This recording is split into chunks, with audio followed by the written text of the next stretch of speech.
Hi there. My name is David Scheibe, and I did Project 1, Haplotype phasing. It's the cs124 final. Now, what are haplotypes? So basically, every child inherits a haplotype from each of one of their parents, and these combine and create a child's genotype. Therefore, we can reverse this process, basically, given a genotype, and we can deduce a set of haplotypes from this data.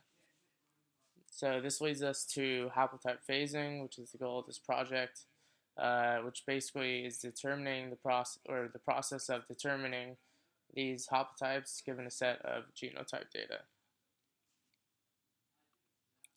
The motivation for this project is a bunch of things. First thing is that genotype data is growing larger, so we're getting more data to work with, and uh, unfortunately, the vast amount of information in these data is best exploited through haplotypes instead of genotypes. So we have to somehow convert this data into haplotypes. And haplotypes are important because they identify the alleles that are co-located on the same chromosome.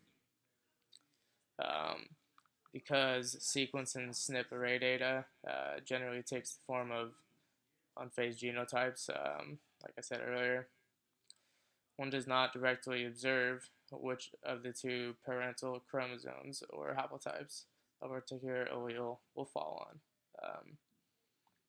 So Clark's method of adaptation that I use in my algorithm is one simple way that a genotype can be analyzed and haplotypes can be generated from this data.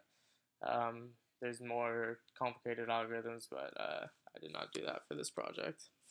Um, so some of the applications of haplotype phasing include imputing untyped genetic variation, detecting genotype errors, just general disease research.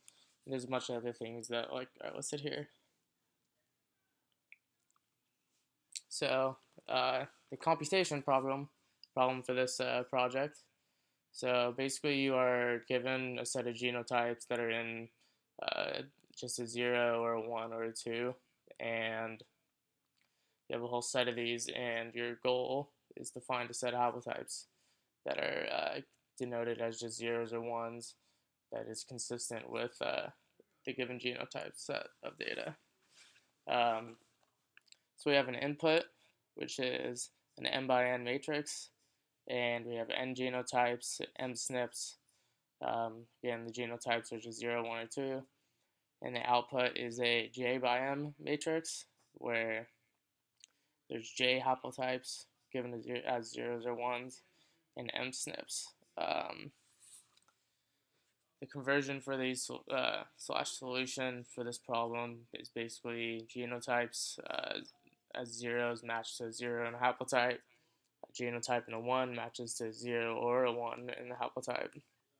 And a genotype of a 2 matches to a 1 in the haplotype.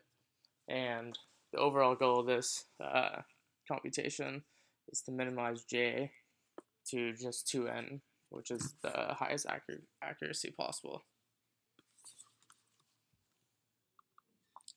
So some baseline methods, the very least basic or the most basic solution is basically enumeration, which requires calculating all the possibilities of haplotypes for a given number of SNPs. This gives you 2 to the n to the n to the 2n possibilities, and um, then from this possibilities you try and choose a valid solution. And this is very slow and pretty inaccurate. So my solution, what I did, I based it off of Clark's method. And first thing you do is you create a list of known haplotypes from the given genotypes. And these are only going to be just zeros or one or zeros or twos. And these are the ones that you know because there's no one inside of them. Uh, the second step is to generate a list of possible haplotypes from the genotypes with ones. And these are like your unknown haplotypes, because the one can go to either 0 or 1, or yeah. And this indicates that the haplotype SNP, could be a 0 or 1. This could be a list of up to 2 to the m SNPs long in the worst case scenarios.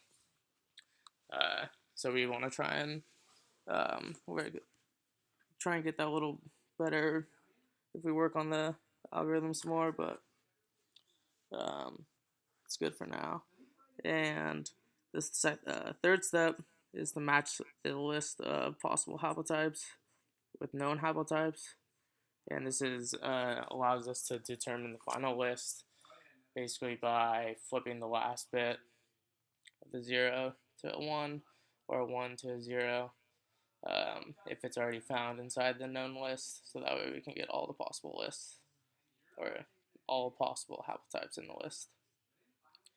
And the goal for this solution is to reach as small as possible list as can be determined, and have it be accurate with all the or with the correct haplotypes from the genotype. Now, the performance of this algorithm is SNP length versus, I'm going to show you the SNP length versus algorithm time. Time is just going to be in seconds. So you can see a basic exponential curve for the number of SNPs being added into our calculations versus the time that it's going to take to actually make these calculations. And on any SNP length over 100, it would take far too long, to be in the minutes or hours. I didn't wait until it ended. But for the very easy data, this was super fast. In my test, it was just 10 genotypes and 10 SNPs, and I was able to deduce the 4 possible haplotypes from our given test data. And there's a mistake right there. This is actually under 0 second, or like under 1 second. It was like 0.001 seconds or so, something like that. And for our easy test data results, this was testing 60 genotypes with 30 SNPs. I was able to deduce the 16 possible haplotypes from our given test data, and this was achieved in under 6 seconds. So some implications and observations for this. We can see from the previous performance slides that my solution is an exponential one. It's actually like on the medium it would fail. Basically, it would just take too long. So we know that there's too many for loops in my thing. So some further work on my algorithm would be an attempt to make it faster, and attempted to reduce the steep exponential incline in time versus number of SNPs. Basically make it more efficient, maybe like less complex, and we can see like a quicker, more efficient algorithm would be able to work on much larger sets of genotypes, and this can be achieved through maybe like removing possibilities from the list of possible haplotypes based on the known haplotypes, just to lessen the amount of data that you have to work with, and overall reducing the time. But so that's the end of my presentation. Thank you.